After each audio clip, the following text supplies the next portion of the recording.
NHL picks, best bets, sides, totals, props. We've got it here on PuckTime.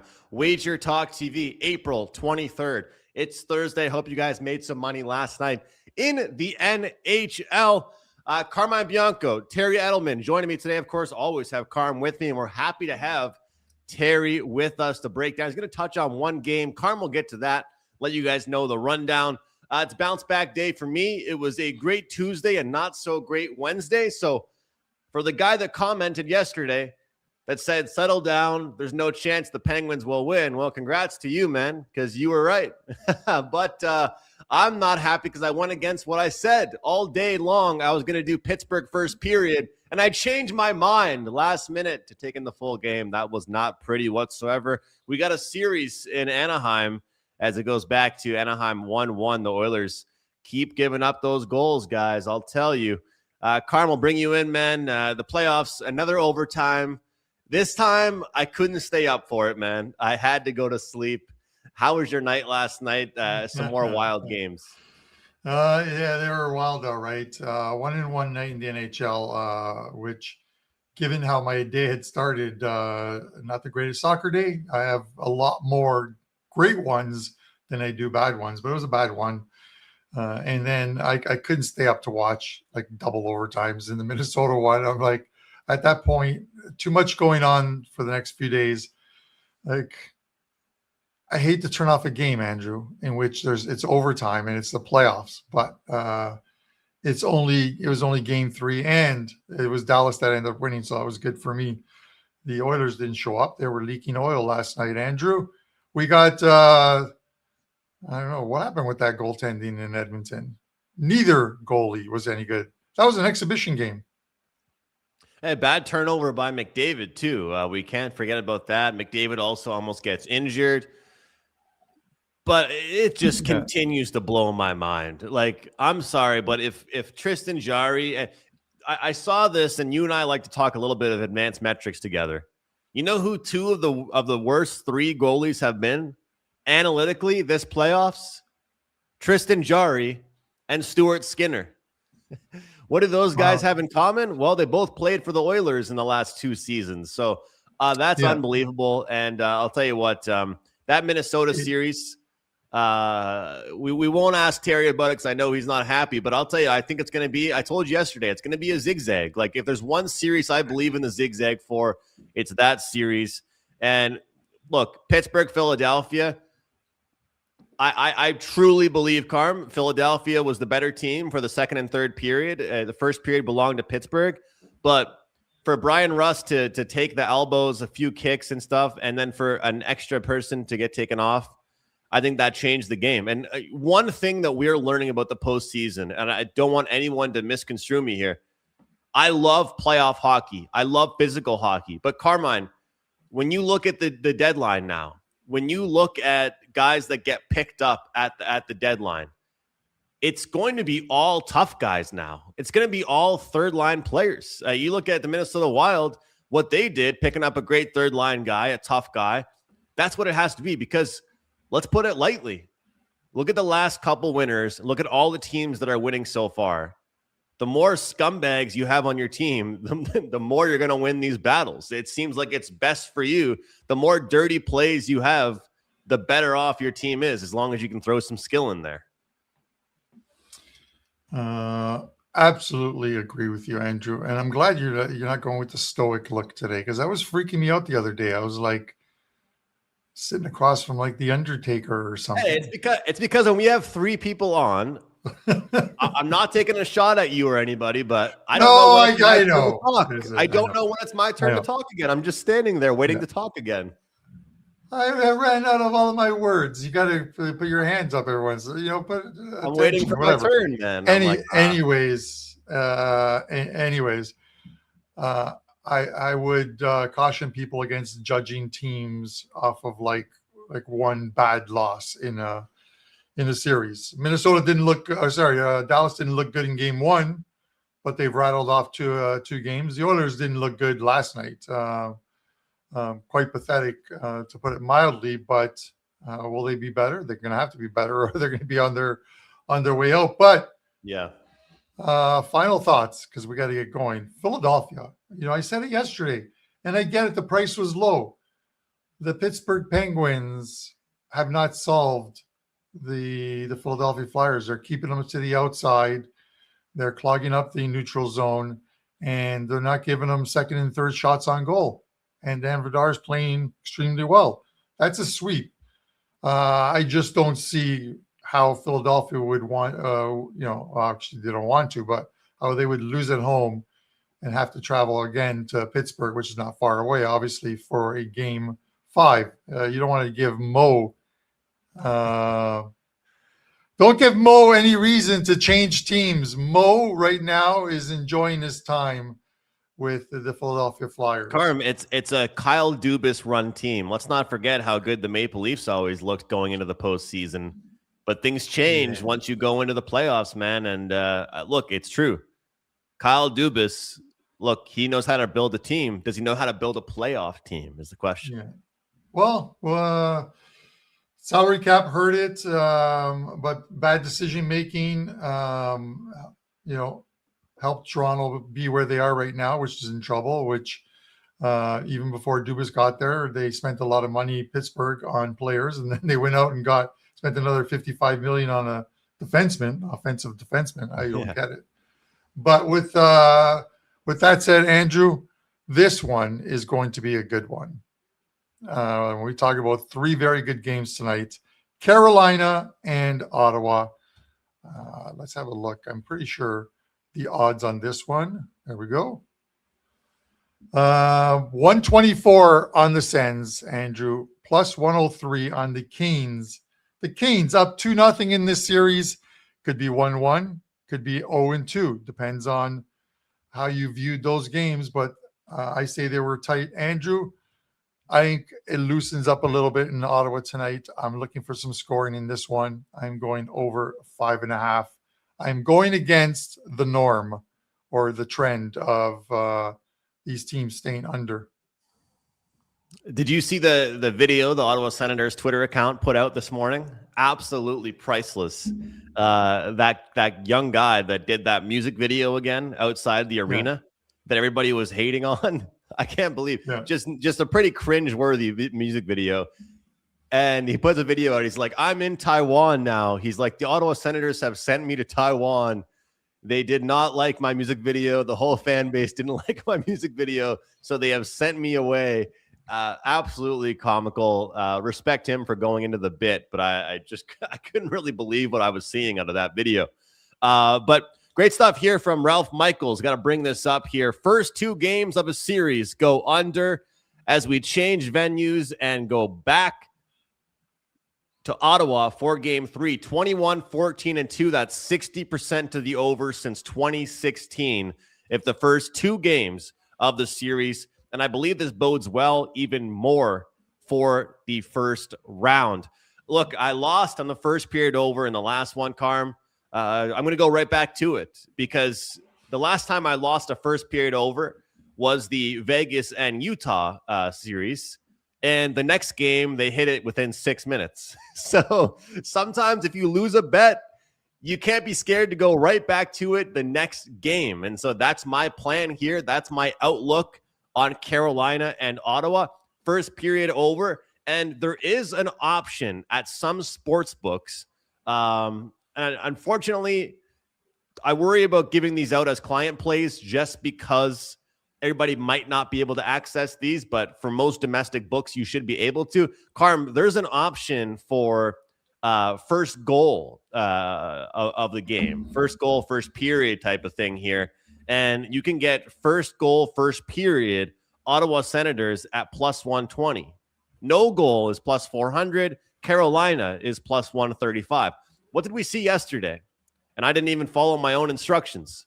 Pittsburgh's best period of the series was the first 20 minutes. Their best time frame was probably the first 15 minutes. Who knows if Ottawa can sustain it for 60, but for the first 20, I like this. Plus 120, Ottawa scores first, over 1.5 goals at a minus 120 price. That's not too bad for me. Yeah, effectively, Andrew, the Ottawa Senators playoffs are over if they lose tonight. They're not going to come from 3 back and beat the Canes. It's a shame because this Ottawa team would likely be up 2-0 against any other team that's playing right now in the Eastern Conference. So if you think about it, Ottawa would be up in the series against Buffalo or Boston or Tampa or Montreal. I know you don't want to hear that, or Pittsburgh or Philadelphia. Yeah. Even as well as the Flyers have played, but They could have won the game 10 times, Carm. They could have won the game in game 2. Yeah, it's and it's the ones that get away that make it so tough because now all the pressure is on the Sens. It depends on what the leaders do in the dressing room, right? The leaders, you know what I mean? They could have this team playing comfortable today with a few simple words like, I don't know, like Mark, not Mark Stone, but someone standing up and saying, guys, we're underdogs in this series. We're down 2-0. We're playing our first game at home. Let's go out there one game at a time. Sounds like a John Tortorella thing. One game at a time.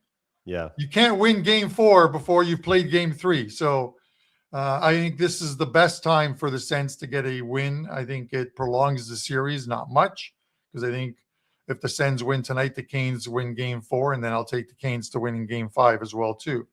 So I think, Carm, you got to tap into your Italian brother there. Michael Amadio. He's got to get it going. Shane Pinto's got to get it going. Warren Fogle has to get it going. It takes pressure off the top players if the bottom players score. And I feel like that's the big difference. You look at Nathan McKinnon hasn't even looked that good in the Colorado series so far. His team is up 2-0. If Stützle should have scored probably 2 goals in that last game. But how good would he feel if Nick Cousins or Lars Eller scored a goal? It makes you feel so much less pressure on the top dogs. I get it. They make all the money. I get it. The pressure is on them. But if you get a guy that plays 13 minutes a game that scores a goal for you, it makes a hell of a difference. It really does. Yeah, no, listen, Andrew, I agree with you. You know what I mean? Like, I think the number, as much as you want the Canes at like plus money, I think the number tells you the Sens is the right side tonight. And we're probably going to get their best performance out of them. Is that enough to get them over? Who knows? The final change helps a little bit. Obviously, home ice helps a bit. Your fans who are going to be rocking. Is this still called the Canadian Tire Center? CTC, yes, sir. CTC. There you go. So they're going to be rocking. So it's just a matter of what kind of intensity they come out with. But I think if they can get ahead of the Canes, you then force the Canes to play a bit of a different game, get up by a couple goals. No one likes being up by 2. They say it's the worst lead in the NHL. I'll take a 2-0 lead anytime, Andrew, with my teams. Give me a 2-0 lead. But with that said, Andrew, we have a very important game to talk about because these teams are tied at 1-1. And no, it is not Minnesota and Dallas, but we are going to bring in Terry Edelman. What's up? Hey guys, how's it going? Not too much. We got another 3-game slate today. Some interesting games and really interesting one I'm about to break down. So I'm excited to be here on PuckTime. Well, Terry, we've been talking to you for years now, and we did a playoff preview on Friday together, and now we have you on PuckTime here, picksandparlays.net. People can find all of your work. You do great videos every single day as well, breaking down the player prop sides, totals, and I always love anybody that wants to bet CFL as well. So I always love talking CFL with you. But NHL today, are you going to make Carm happy on your PuckTime debut, or what side are you going here? Well, Tara, before you say anything, I'm going to tell you right now, my favorite team is the team that I bet on and gave to my clients.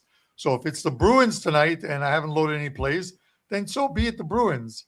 My team winning a cup doesn't do anything for me, Andrew, or winning a game doesn't do anything for me because I don't actually physically get like a Stanley Cup ring or the cup. So if the Habs won the cup, I'd probably cry. So it would do something for me, that's for sure. Well, you probably cry watching the national anthem too. But anyways, with that said, Ter, I'm going to get out of the way. I'm going to let you guys discuss. Andrew, tee it up. Yeah, well, it's practically a pick here, Terry. We're going back to the Garden here. I know you're a great props bettor, but of course, 1-1 as Boston probably been the better team for 5 of the 6 periods in this series so far. What have you seen from the series, your takeaways, and how much do you think it's a factor being at the Garden? What do you think about this matchup? Yeah, well, Boston's been a much better home team all season long. So all season long, they've been better at home. This series, this game is very interesting. I think it's priced correctly, minus 110 each way. I think this is a complete pick 'em. I could make a case for both sides. The Boston Bruins, like you said, Andrew, they've outplayed Buffalo for most of this series so far. They outplayed them in game 1, obviously had that 2-0 lead. Things fell apart in the third period. They completely outplayed them in game 2. Again, Buffalo tried to come back in the third period.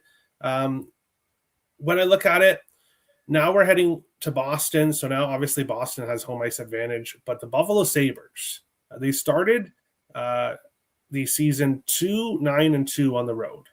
They were complete awful. I think they lost their first 7 road games. So they were an awful team on the road to start the season. But when Buffalo flipped that switch in December, when they started turning everything around, it was really their play on the road. 22-4-2 in their final 28 road games. So the Buffalo Sabres have shown down the stretch they can win games on the road. I think for Buffalo, now not having to worry about the fans at home, they can just come out here, play their game. There's no distractions. I think that helps Buffalo.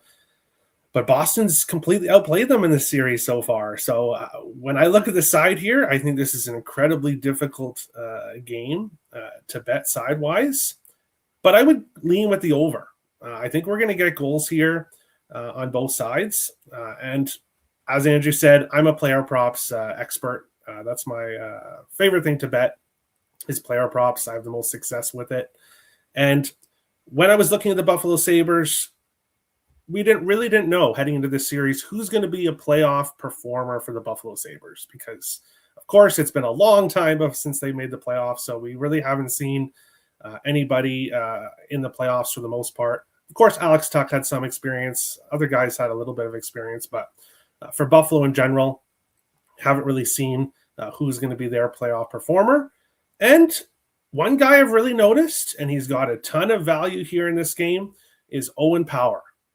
Owen Power has a point in 4 games in a row, both games in this series, and he's enjoyed facing the Boston Bruins. He's got a point in 8 of his last 13 games against Boston and 2 of his last 3 games in Boston. So Owen Power, plus 185 to get a point here in this game.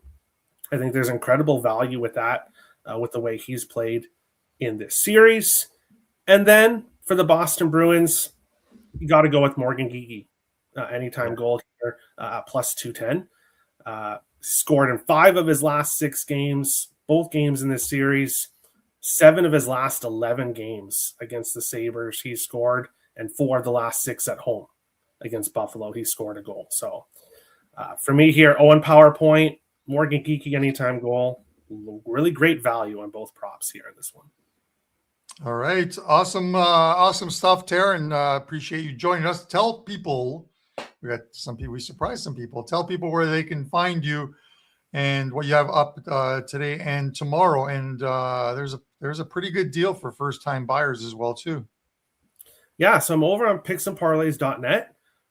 You can quickly get there at pnp.buzz/te. We'll get you right over to my capper page.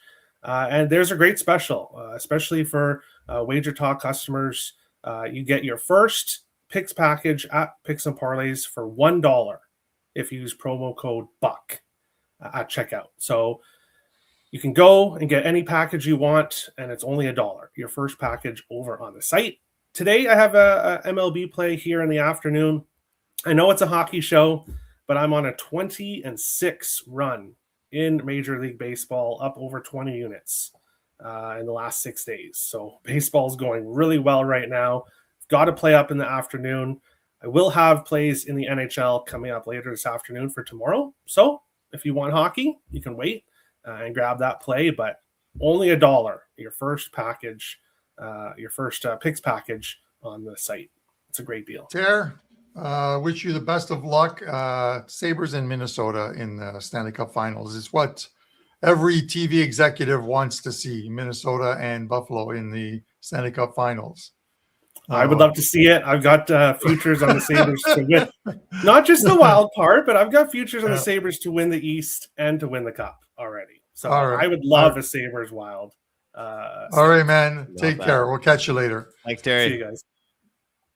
Andrew, man, it looked like Colorado was going to easily roll this LA Kings team, but the Kings, they're doing a little different. Normally, they take a lead in the opening round against the Edmonton Oilers and then watch the Oilers come back. Are they playing possum tonight? I like the LA Kings. I think if the Kings are going to win one, it's going to be the third game at home. These game threes have been going well for me. Obviously, with Dallas yesterday, I take a stand on who I think should be winning the series after the first couple games. And if they're tied at 1-1, I'm going to take the team I think is playing the better hockey.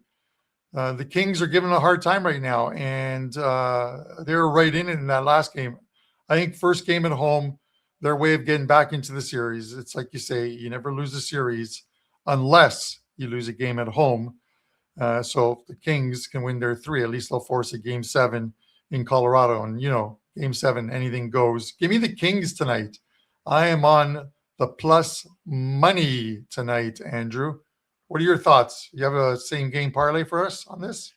Yeah, I look, there's only so many games every day for us to break down, Carm, so I decided to just bring my props for this game. We've seen back-to-back 2-1 efforts.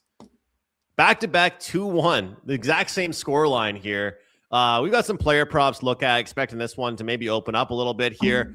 Let's rock with Adrian Kempe. He's the trigger man. He's the shooter for the Los Angeles Kings. 3+ shots on goal. I believe because they don't have the last change, might be tougher for the big guys to get a bunch of shots for Colorado, but we'll take a defenseman, Cale Makar, 3+ shots on goal. Brock Nelson point and Valerie Nichushkin point. Those two guys play on the same line together unless something changes. So I think if one guy gets a point, so does the other guy. And again, not having the last change, maybe McInnis gets covered, maybe Nate just gets covered, maybe it's the secondary guys that get the goals tonight. So looking forward to it. I like your take there about LA. Look, they have to feel confident because they've been right in the series. The tough part is they've done a great job defensively and they've lost both those games. So Carm, really look forward to seeing what we get from the LA Kings tonight. And I'm as much as I was sad that I missed overtime last night, I'm happy to have had a great sleep last night so I can feel good going into this game tonight. Yeah. No, listen, I get it. I came back from the trip and I was more exhausted than when I left. And then I had 3 monster busy days and insomnia, but I've gotten 3 days of sleep in a row. So I'm pretty happy about that. Andrew, before we get on to a pod play, and yes, I have a pod play today. Let's talk about these ones. Playoff teams often OT, often overtime, playing the same team, and the total is 5.5 or lower. The under is still 49, 23, and 5. So, Andrew, that magical number of 5, what do you think? Is it, Andrew? Does it have something to do with the quick turnaround? If it was a double OT, guys who normally stars or 25, 26 minutes pulling in like almost 40 minutes. Yeah, fatigue factor. Yeah, you'd think a little bit of fatigue maybe and just like how the game played out. But it is interesting because you've got that theory also combined with the first 2 games going under theory that I mentioned earlier. So we'll see which one ends up coming out on top. But I do believe that there is something to be said about like just absolutely exhausting games, what they could turn into the next one. Because you know what? Everybody always talks about the side zigzag theory. But Carm, why don't people talk about the totals zigzag theory as much? Maybe that's a factor too. Maybe the zigzag is applicable for that as it could be for sides and totals. It very well could be, Andrew. You know what I mean? Like it is. You look at a couple series, and you look at the Edmonton series and Anaheim series, and does anyone in the live chat or watching this video later? I know I had that huge thing on the Edmonton Oilers winning the Stanley Cup, but like in this series, does anybody think either team is capable of stopping the other team's offensive flow? Because 6-4 last night off of another high-scoring game, 4-3 in game one. Reverting to Anaheim, I don't see how they just stop scoring goals. Are we going to see a 7 here for the first time? I think we do, Andrew. We might see a 6.5 or a 7.5 at this point. It's crazy, man.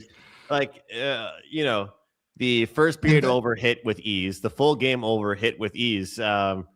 Anybody trying to be a contrarian in that series, good luck to you. I wish you all the best. Yeah. And with that, it is the pod play.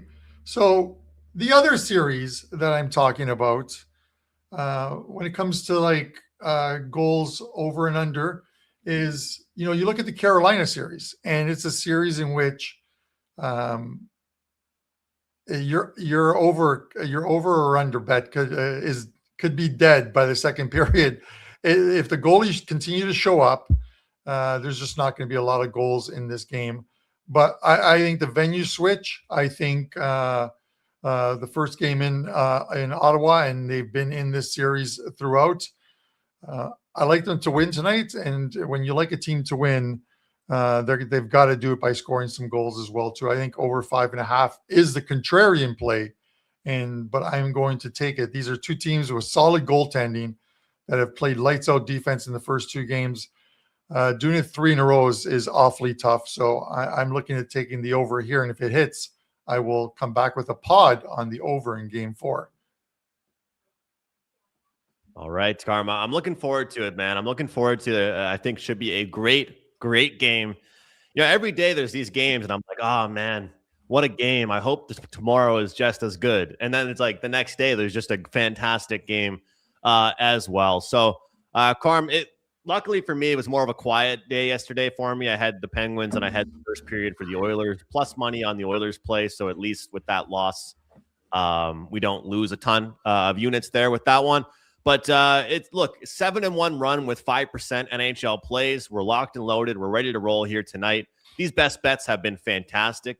Going into the playoffs on a 7-0 run with the 5% plays. We dropped one with Carolina, the opening game of the playoffs.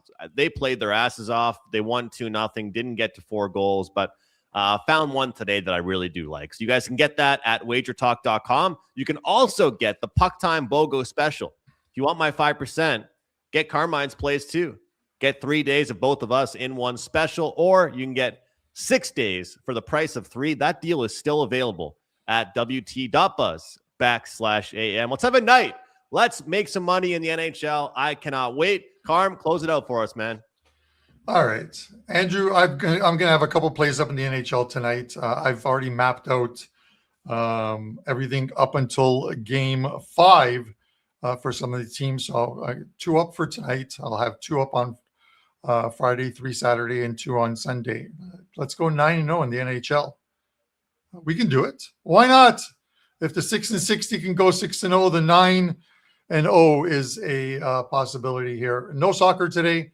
It returns for the weekend, and I will have a 5% play up this weekend. Let's see if we can keep that good roll going. For myself, Andrew McInnis, and our guest today, Terry Edelman. Guys, this is Puck Time. We will see you on Friday.